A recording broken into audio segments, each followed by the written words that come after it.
my personal thing is, right, if your training is broken or you're just starting out, there's probably a 2 or 3 year thing for you to do, right? Which is get training first off, which is probably not going to be the prettiest and it'll be rough. Second year is to make that training efficient or better. And if you can make it really efficient and really good by going out and being with the field and getting their feedback and asking them for help, do that.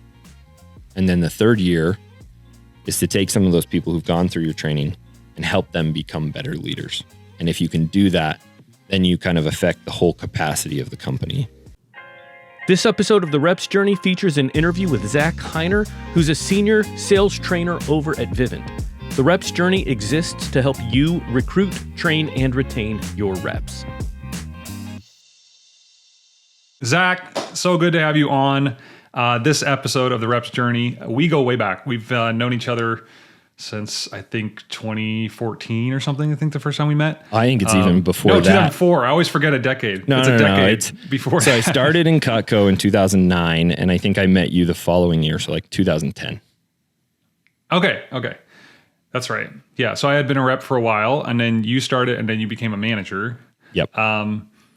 Yeah, tell us a little bit, break it down for us. Where'd you, from Cutco to where you are now, can you give us the highlights and play-by-play in the direct-to-home industry? Yeah. So so currently I run all of our sales training for Vivint Smart Home and then also their new energy division. And so just to give you kind of like the abbreviated version, I guess, in 2009, a lot of people in the door-to-door industry, like find a lot of people who are Mormons or Church of Jesus Christ of Latter-day Saints, and I am. Mm-hmm. So I served my mission in Japan, came home from my mission, and ended up, couldn't find a job because it was like the middle of the recession, and then I started at Cutco and kind of fell in love with sales. And then really just kind of took off from there. Sold, was the number one rep in that office, was the number one assistant manager. And then the following year in 2010, which is the year that we met, I ended up managing my first office. It's the same year I got married. And that's kind of where, you and I met. I don't know, I think that's at that point, it was when you had started developing technology and you were partnered with my manager at Cutco, which is how we met. And so like, it's funny because I've always been a big fan of your technology. So, I used it back then, love using it now. And then, after Cutco, I was at Cutco until 2014. And, so I decided I needed to make a change, and it just so happened that it coincided with a large group of our managers leaving to go to Vivint. And so, I kind of joined that group. A good friend of mine, Andy, and I ran the office that was in Portland. We were trying to recreate our Cutco program at Vivint, and that didn't go so well. And so that was a 360, right? Yeah, we called it the 360. It was called the 365 program, and it was kind of a 365 program. Yeah. It was really tough. Actually, toughest days of my life. Like if you. I went from making a ton of money to making nothing. And I had 2 kids and a wife. You were district and pilot manager. Were you pilot manager first and then you were district manager? Nope. I never ran the pilot. I went straight to, I ran a branch office in Grants Pass, Oregon. And then I ran an office up in the Olympic Peninsula. I think it was technically the Bremerton office, but we were in Silverdale. We crushed it both. Like I was in the top 5 in the West Coast in my branch office. And I think I was the number 1 new office in NORPAC my first year. And then when we had my son, my first child, we actually moved to Portland, and I ran an office in like the middle of Portland. And that's right. And at that time that was not, that's why I got confused with the pilot. 'Cause you were in Portland. Yep. That was actually, I think North Portland or something. Yeah, I mean, my office was like literally in the middle of downtown. It was like right next to the Hawthorne Bridge in Portland. And it was not the best. Didn't love working in Portland.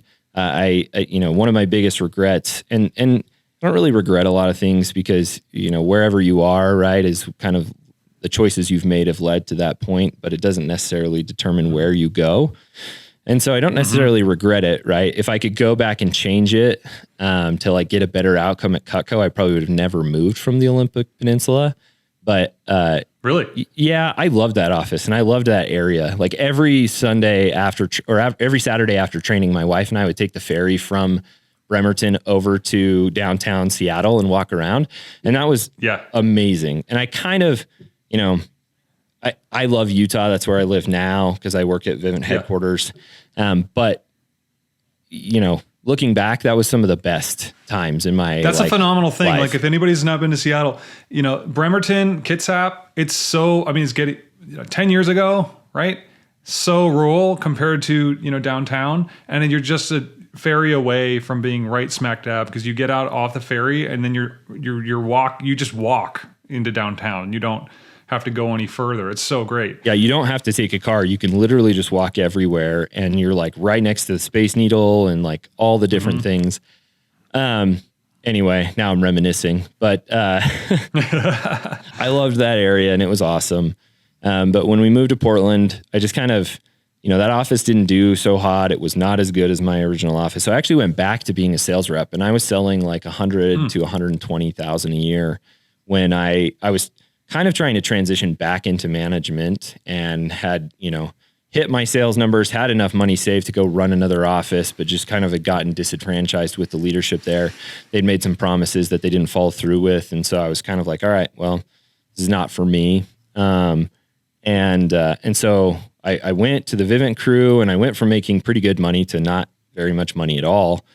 And then, that's when I transitioned onto the doors because it was kind of the next big thing. And, 10 years ago, if you'd asked me, hey, like, do you think you'll ever go knock doors for a living? I would have told you you were nuts. Probably more expletive than that. But yeah.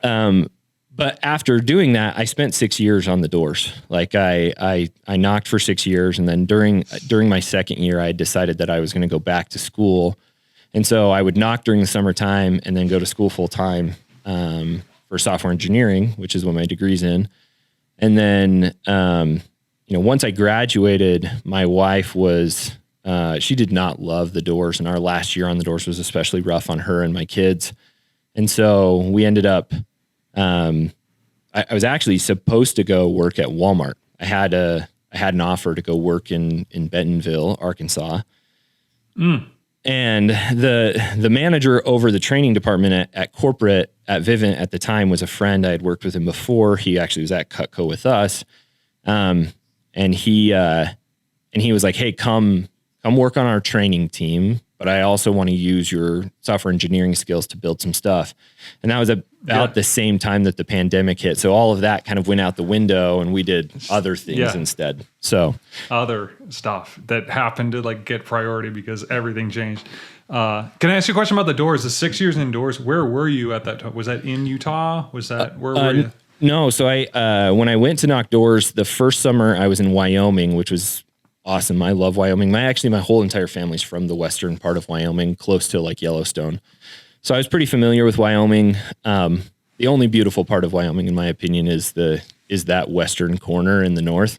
The rest of it's just like a dust bowl. But then from there was in South Texas, Laredo and McAllen.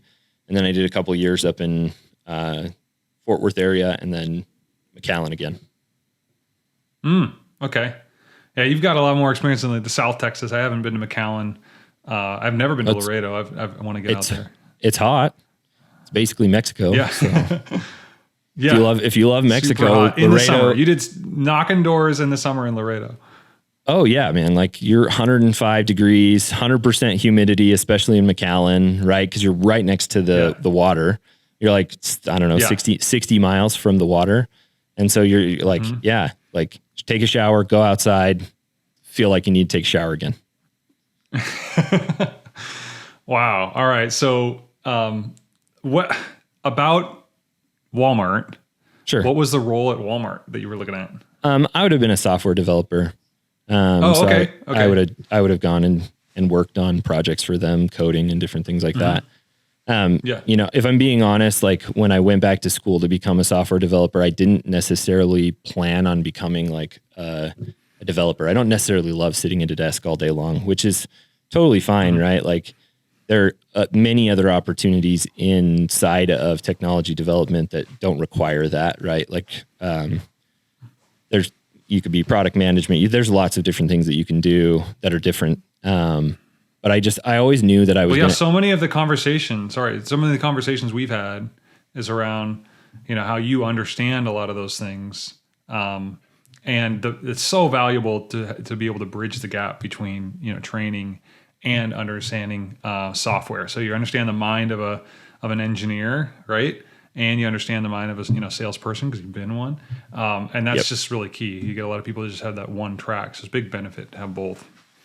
Yeah, and that's kind of the reason I went, right? Like I knew that I would always end up somewhere where I had like the technology background, but I could translate between, because like I had a professor once that told our whole entire class, he's like, look, the best thing that you guys can do, all of you nerds, right? And he was really funny because he was in charge of developing chips for Intel, and so he was big time, like retired and decided to be a professor. Didn't need the money, just wanted to give back. And he's like, the best thing all of you nerds can do is go sell, right? Go learn how to sell alongside developing, you know, technology or hardware or whatever you're going to do, because you could be an absolute genius. But if you can't sell your ideas to your board of directors or your people that you're working with, you're never going to get anywhere. Wow. Super true. Yeah. Super true. And so starting I always with knew the details versus starting with the goal. Yeah. Yeah. And I always knew that I was going to end up being some kind of translator, right? Maybe not necessarily developing, maybe not necessarily on the sales side, but kind of a go-between. And that's actually like, I play a lot of that role for Vivint. So yeah, it's really nice. So you came on to Vivint to do more of some training, but also engineering. That didn't immediately, you know, turn into that. No. The plans kind of got shattered because of COVID. Yeah, because of COVID. So when we met, like I think I was reconnected. It was about 3 years ago. I just checked this morning. It's coming up like on 3 years in March, I think. And when we met, you were in a role where it was more, you were focused on building out training. You know, building out. Hey, we need this. Let's build this training out. We have this thing. It's got to get done. You know, in the next couple of weeks, right? And so I would call that more of a phase where you were not reacting, right, to things that were thrown on you or foisted onto you, right, to do training. But now, looking at it, you're in a much more proactive role where you're, you know, helping with the rep experience, helping to bring in other teams to build a better systems for recruiting, onboarding, training, and retention. And I think that's something we should talk about, which is like, how did you go from that role, you know, where you were doing more of a reactive creation, more of an integrator, to being someone who's really thinking more about systems and more long-term thinking? For sure. So like when I first started at Vivint, I was definitely in a trainer role, which the value that I provided to them was that I knew how to sell, and I had been a manager at both Cutco and at Vivint.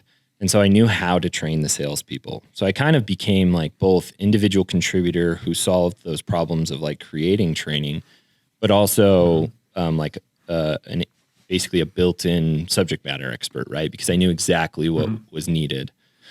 And it was very much so reactive, right? We were, we had, at the time, right, the thing that we were doing was we were trying to make sure that we had everything inside of an LMS and just had everything really built what was deemed the right way, right? Which is very interesting to think about, because from a corporate training perspective, most people just kind of build individual training modules and that's what they do things on, right? Like, you know, hey, you have your harassment training and you have your, for us, you know, being as big as we are in public, right? You have like your insider training and all these different things that are like normal for bigger companies to do.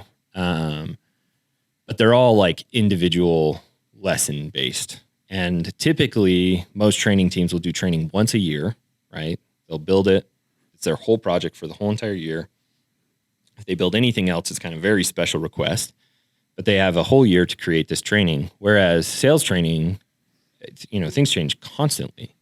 And so you kind of have to be aware of what's going on. And so for the first year probably that I was at Vivint, it was very much so in that same nature of like trying to just get training done for the year, right? And then we would start over. And then because of COVID, we actually kind of had to flip the switch a little bit, right? Because you ended up having this situation where because we knocked doors, nobody could go out and knock. And it wasn't just us, it was every company, right? Every door-to-door company was trying to figure out like, how do we become an essential worker so that we can go knock? And scrutiny's really, really high because everybody's really, really trying to make sure that they're doing what they're supposed to according to the government. And so it got really interesting where our normal timeline for reps to go out was kind of smashed. And that was everybody across the board kind of in that same boat. And so we, and this is how I've always been, right? Like if your desire to do something different or to try and create value is there, you'll learn how to do anything you want. And so we created a podcast and just started pumping daily podcasts out to our reps so that they had to have all this content, right? And we would shoot either 6 podcasts in one day and pump them out each day, or we sometimes would do like 2 or 3 podcasts a day. And so I was working on creating training and creating this podcast. And so I had to teach myself how to use the audio gear, how to set it all up, how to get the right, gain levels and different things like that. Yeah, look at your setup. Well, thank you. I we try. But that was kind of that first year. And then from there were some changes in leadership and whatnot. And I ended up, in kind of a really good spot because I'm a really hard worker. And so people knew that. And then again, I was had already assumed a subject matter expert role on the team because we didn't have to go out and find a lot of the subject matter experts. I would confirm my biases with people in the field, but for the most part, I didn't have to go ask because I already knew what I was doing. Can I say something? You're a hard worker, but for example, when I came up to visit, you had all sorts of different meetings already lined up with different people, some in recruiting, some in onboarding, some in, supporting reps, right, via text message. And there's hard work where you're just waiting for things to come, but there's also a lot of hard work. I wanted to bring this up because there's a lot of hard work in building relationships and caring about other departments, what they care about, and knowing the problems and understanding their problems, both on a just regular problem and then what's the blocker technologically, what's the blocker here too. And that's why I asked you that question, because I've seen you, build relationships with different groups and start to, I think really he who owns the problems and knows the problems, just like he who knows their customer, wins. It's kind of like, I feel like the person who goes from, I'm just going to wait for things to come to, I'm going to go out and, build a network and connections in the company so that I can better serve those departments, really wins. Anyway, I just want to apply you for that because I've seen you do that. And that's what I want to see other people in your role, say 3-4 years ago, start doing more of. So, yeah, I mean, how was that always in your bones to start doing that, or when did you start going like, what, I'm going to branch out and start understanding more of these departments? So I think that's two things, right? Like I am a salesperson at heart, so relationships are key to sales, right? It's a transfer of energy, but people don't buy anything unless they trust you. So being able to connect with people and kind of care about what's important to them is the most important thing, right? I had a manager when I, probably the middle of my sales career at Vivint. I was going through a slump, having a hard time. I was away from my family, so I was already like a little depressed. And I had asked him, I was like, "Hey man, like I'm knocking like crazy. I'm talking to the right people, but I'm just not hitting." And he's like, "Can I give you a piece of advice?" I'm like, "Yeah." And you may have to bleep this just so you know, but he's like, "Hey, actually give a shit." Yeah. And I'm like, Okay. oh, okay. He's like, yeah, like actually care. Right. Like, you know, for my whole entire life, my dad has this saying that he says, which is like, people don't care how much you know until they know how much you care. Right. Mm-hmm. And I truly try to live that. I can be cantankerous and like, kind of not, you know, an a-hole essentially. Oh, I know. You're totally frustrating to work with somebody. But most of the time, people who know me, right, or people that I work with closely know that I'm not doing that from an intention of like actually being a jerk, right? I just am very straightforward. And so I really try to like make people feel good about kind of what we're doing, but for them to know that like, hey, if there is contention, that's okay. And at the end of it, we're going to be fine. But I really do try and care. And when you lose that, right, where it's like you drone on, and that's what I see a lot with training is like, you know, a lot of times you'll see people where like, especially in the training world, most people are instructional designers. So they're not actually like close to the training content. They're like pulling that from subject matter experts, or they're given what the training content's supposed to be. And then it's their job to make it in a like good learning format for the person who is taking the training, whether it be a rep or a corporate employee. Like they're supposed to create that format so that it's like takeable, I guess, or like they can digest it takeable, well. tantalizing. And then, but then it's done, right? And they upload the SCORM file or whatever it may be, and then they're done, right? But do you actually, as opposed to being something like, this is what I'm passionate about, as opposed to being something where it's outcome based, where you have to give a crap, right, around the outcome that rep gets, or the rep's not going to succeed. And so it really is, you know, there's skin in the game, right? Like at the end of the day, you have to make something that produces results for that rep that they understand. Yeah. And in a corporate role, especially, right? Like I came from sales where there's really an opportunity that if you go work like crazy, you make crazy money. And that doesn't exist in the corporate world typically, right? Mm-hmm. Like at most you end up getting bonuses or whatever else, and your salary may get raised or your position may get raised, but it's not the same, right? You don't, like I know in sales, there were weeks where I would go turn it on and make an extra $5,000 that week. That just doesn't happen in corporate world. And so for you to move up really quickly, right, you kind of have to solve problems or create revenue. And if you can tie revenue to the trainings that you're building, you end up creating this like amazing like spotlight on what you're doing, right? And that's kind of where you have to take it to the next level. Is you have to think about like, hey, how am I going to get this person to be better? And is the format that I'm presenting this in, or the way that they're taking training, or the way they're receiving it, or the way that they're onboarding, is this inhibiting them from being better? Or am I inhibiting growth? Or am I not, you know, allowing as many recruits to come through my onboarding because it's not super simple?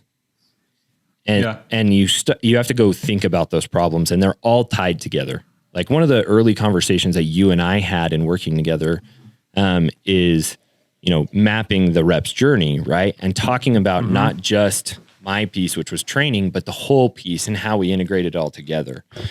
And really that kind of started me down this path of like trying to change the process so that it was a lot more user friendly for reps and for their managers and whatnot. And we're kind of like now going to hop into the next level, which is like getting their leadership involved in that training. Yeah. If you could go back to the point where you were kind of done, you know, not done, but you know, you're kind of like, okay, we need to do more than just the rinse repeat of like a new season, or, you know, getting the new training fixed, for the next season, like replacing the stuff that had to be updated, and really start thinking a little bit wider scope. What can you describe for me? Like, where did you start? Where did you start with the wider scope? Did you start by going and gathering information from other departments? Did you start talking to reps? Like, what helped inform you around your next step around building a plan, you know, for working with reps? Yeah. So, I mean, I will say this, and it's actually surprising sometimes in my leadership of like how much of our field I know. right? Like I have a really good, what my leadership calls ground game with our field. Because I speak their language, right? And I actually like run our podcast for all of our reps because I can have a good conversation about the doors with most of our leaders. But like I have good ground game with them because they're my customers, right? So if you're not in tune with your customers, you probably should be, right? Anybody out there who's listening to this that is not like hasn't experienced what your customer experiences. So if you have reps who are door to door, right, or some other, avenue, and you haven't actually gone and seen it firsthand or done it yourself, you probably should, right? Like you probably should get out there and actually knock a door or two, get your, as we call it, teeth kicked in, right? Where you get rejected and feel that, because you might start feeling differently about how you present training to your guys and gals. Yeah. I mean, do you think let's take somebody who is hired in to do training or manage a rep experience that has never done door-to-door, never done direct sales, maybe never even done sales. And they need to start getting do you get it now? Do you get how reps, work or think? That's maybe, these are 1099ers, right? I mean, these are people that are, really thinking what's in it for me. They're calculating their time. They're calculating their time on the doors. Do they have to go knock doors, or they could just like solo, to shadow them? Do they have to interview them on the phone? What do you think they should do? For sure, that's the easy road, is to like call them on the phone, right? But to go out with a team, and I would say shadowing is probably the most beneficial and probably the most likely for most people, is to just actually be there with the reps going through it. So even just getting on the door or getting into the sales presentation with the rep is the best thing that you can possibly do. Now, the next level of that, right, is to say like, okay, cool, can I go knock a door myself? Can I go do this, right? Yeah. Can you take an ounce of your training and go, all right, cool, I have the training, I'll go take it and then go knock a door. And did I have all the skills I needed to go sell? See, that's where the gap shows up, right? Like if you don't, you yourself try to, once you have to do it apply it ourselves, we've done that for our own product, using it for our own customers. And then we're like, hey, we got a gap right here. Cause you can only see that gap when you actually try to experience it for yourself. Jason, you know that, right? Like, we go, wait, we want this to be better for ourselves, for ourselves and our own company. The hypothetical versus what's real can be wildly different in some cases. Well, so that's a great point.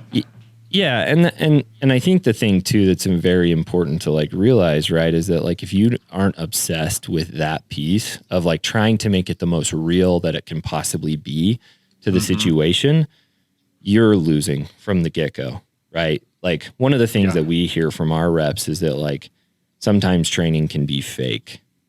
And if it's fake, then they don't use it.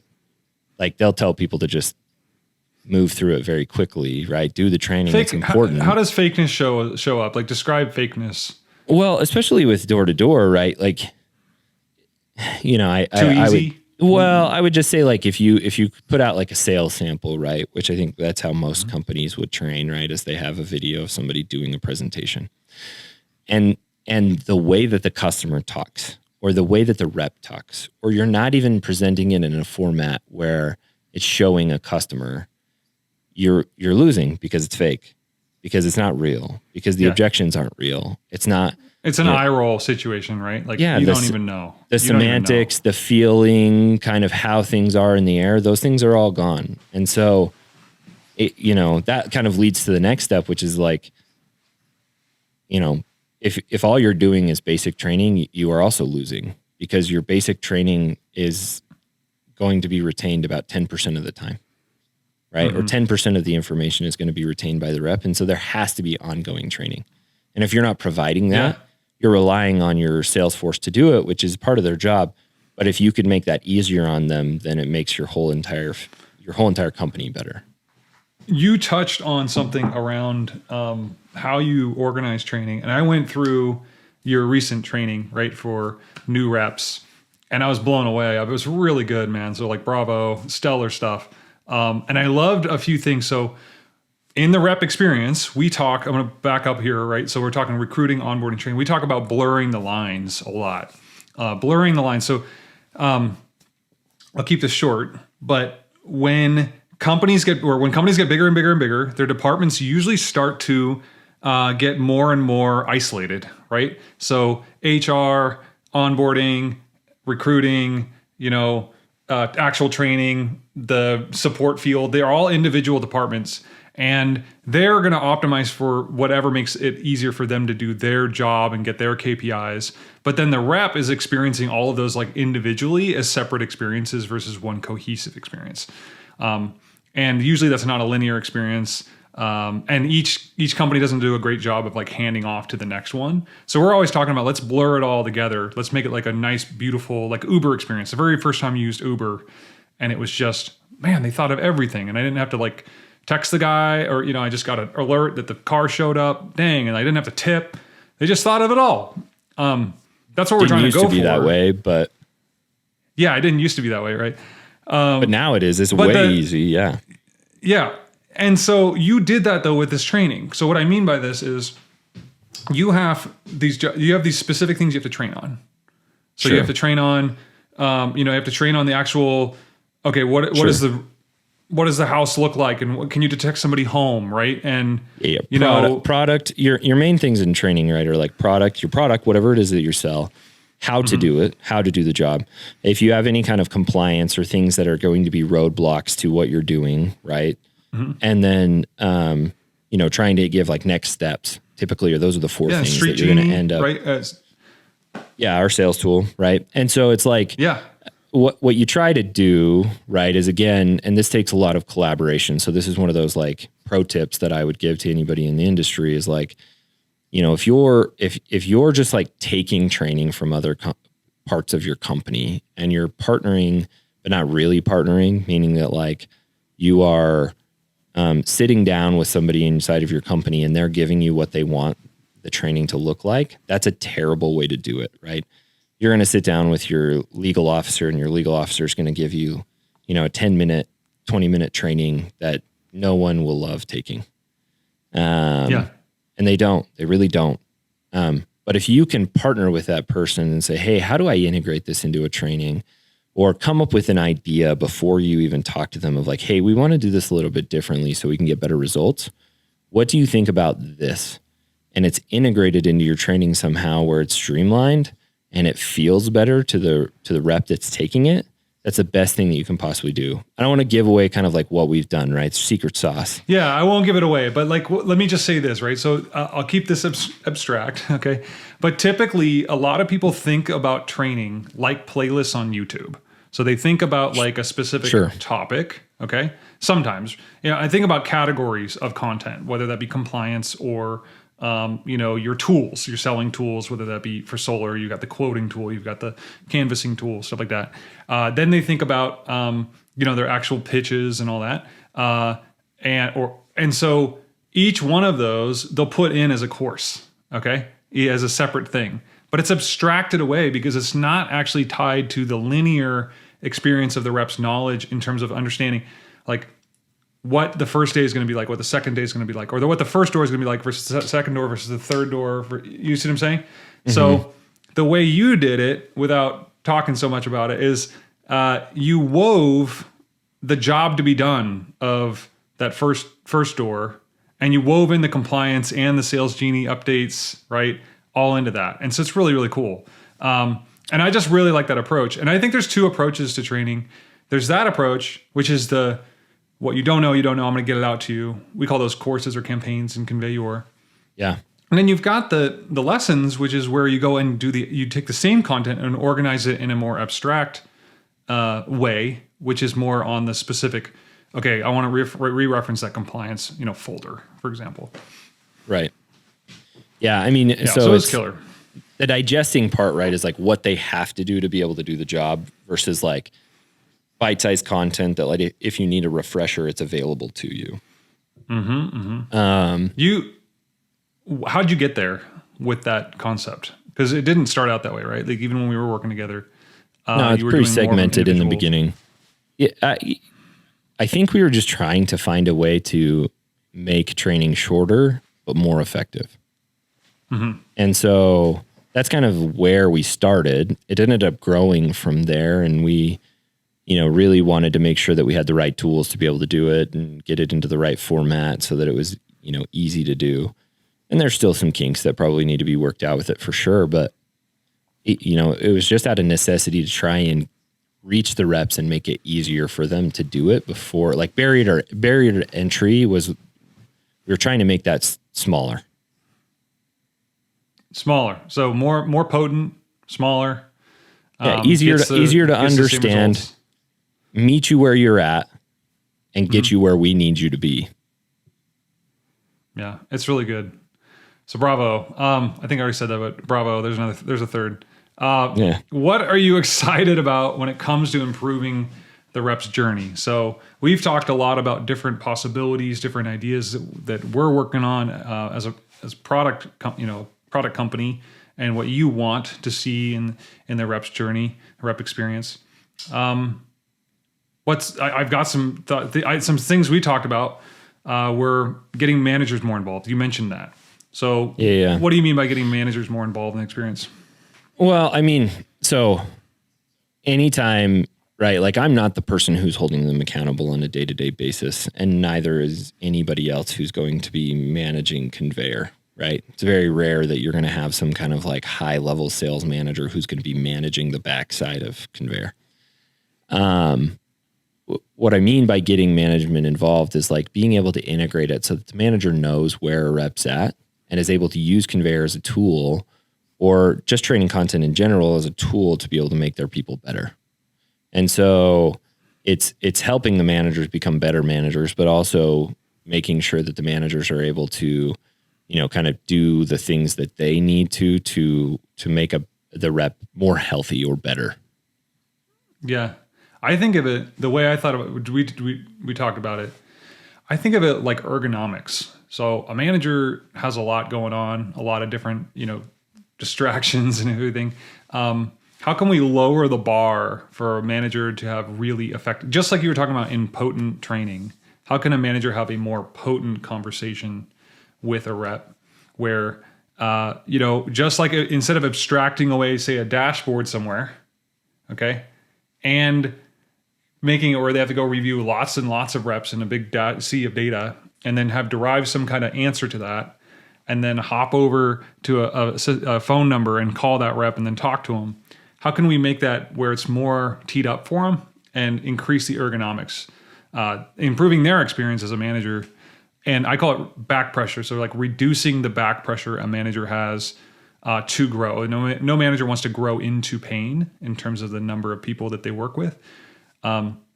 And I think that there's a lot out there where the company has done a good job of actually making efficient onboarding and pushing out, great training and getting reps to a certain place. And then it's like the manager's like, stop adding people. I can't manage these people effectively. I don't know where they're at. It's like the corporate has all the answers, but I'm not partnered with the corporation, at this level for my team. Does any of that resonate with you? Yeah, totally. I think it's even more simple than that, right? Especially when you look at it from a software perspective.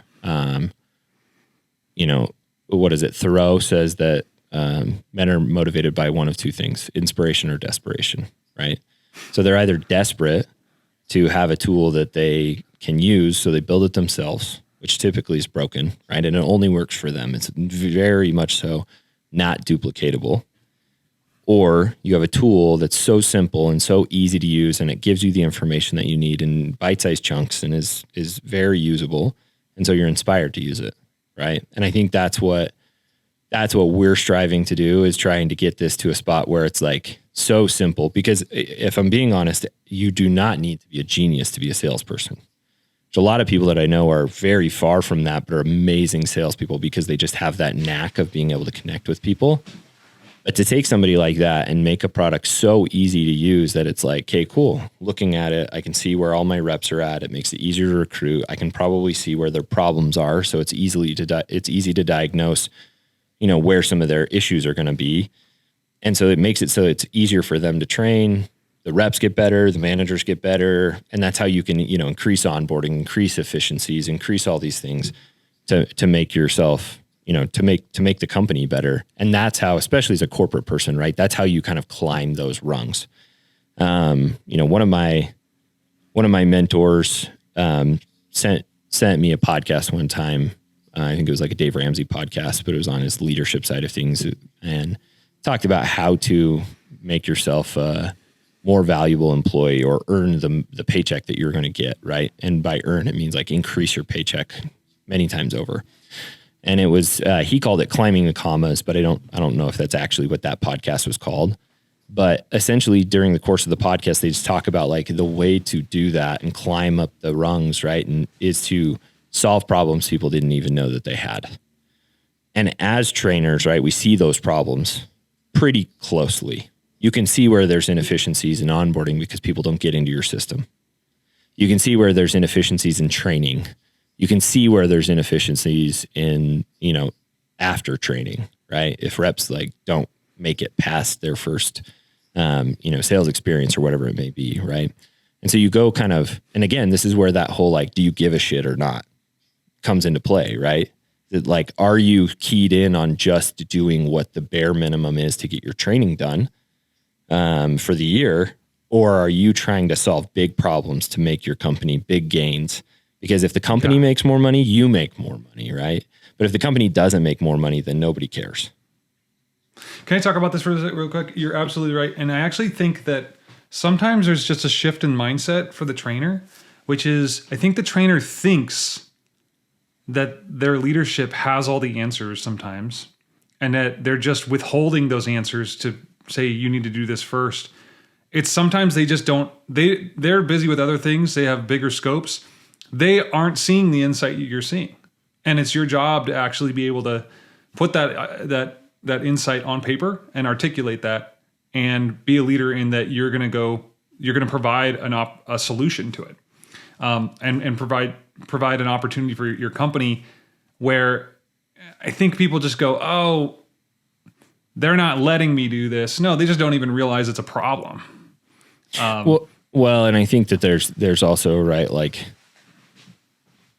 this is that whole like risk reward thing, right? Where most corporate people, right, aren't risk takers for the most part, right? Because there's nothing in it for them to take a risk, or so they think, right?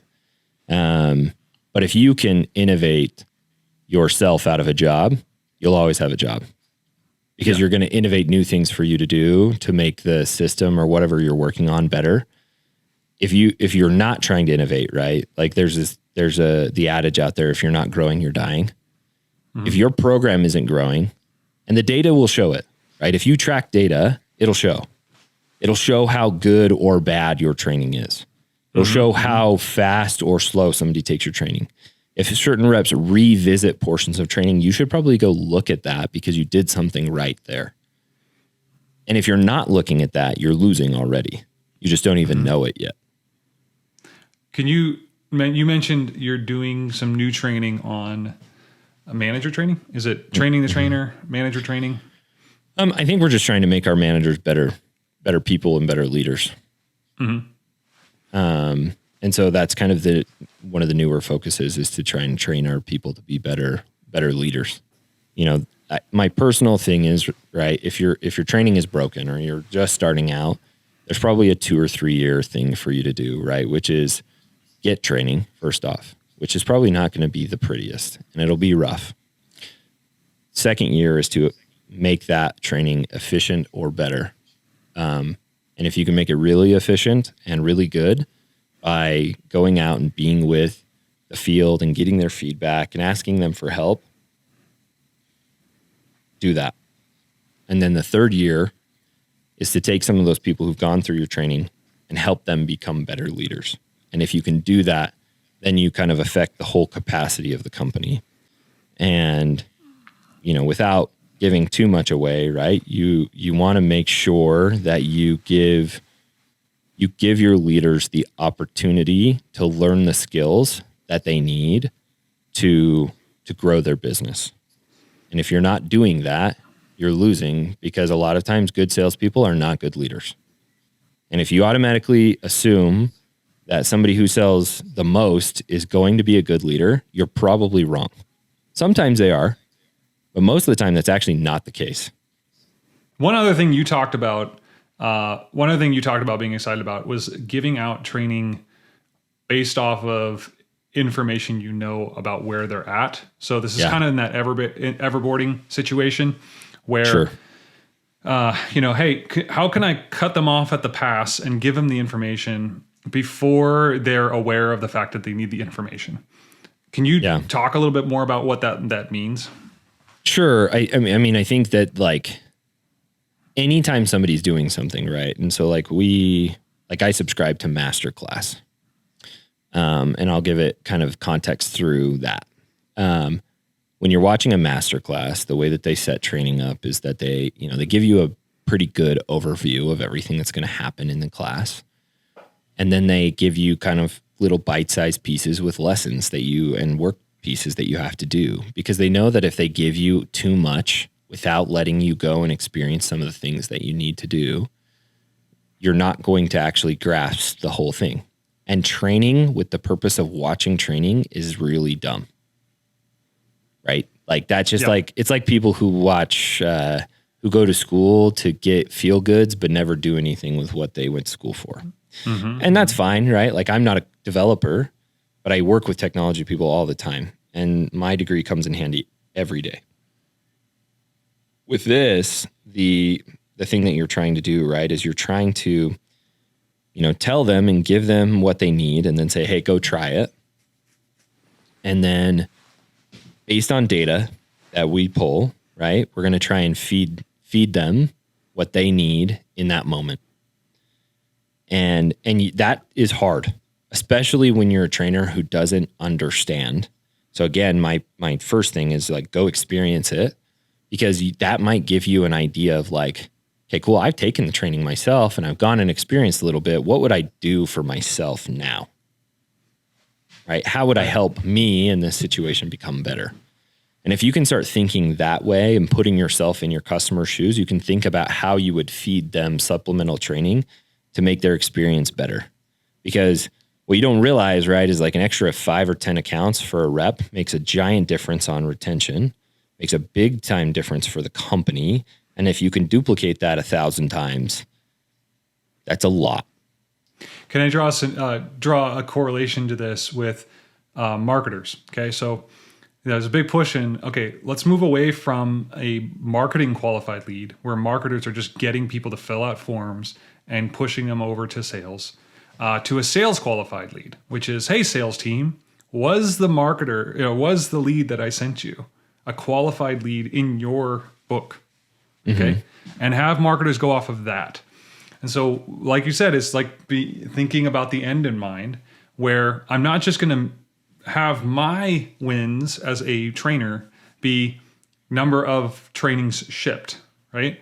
It's no longer about that. It's about going out and finding out, what did you see as the effectiveness, and then looking at the numbers that your CRO, your sales VP actually says, oh yeah, that would be connected to training. That number of referrals went up, number of doors knocked went up, number of sales went up, right? Number of kept deals because they didn't fall through the cracks went up, right? Stuff like that. Yeah, and that is sometimes a really hard correlation, because there's very few times that some kind of sales metric is tied directly to training. It's very hard to prove that. But if you do it enough times, there will be a giant correlation between like, oh, hey, this is the only program that changed, or it got very different and inventive, and then all of a sudden those exact same metrics went up. You can't really ignore that. Right. I realize they're hard to correlate, but I think that the idea that because it can't be perfectly attributed, they shouldn't be correlated, or they shouldn't focus on the outcome first and then work backwards is kind of the whole term, like throwing the baby out with the bathwater, right? It's like, well, we can't do full attribution of training, and since we can't do that, we're not gonna measure it at all. We're just gonna measure based off of like, I liked the course. So yeah, totally. Yeah. Well, Zach, man, this was awesome. Thank you so much for your time. As always, a pleasure to work with you and get to talk to you daily, almost sometimes during the heat of things. Depending on how hard we're working, that's true. Yeah, depending on it. I love it. Thank you so much for your time. I look forward to seeing you again. Hey, thanks, Stephen. Appreciate you.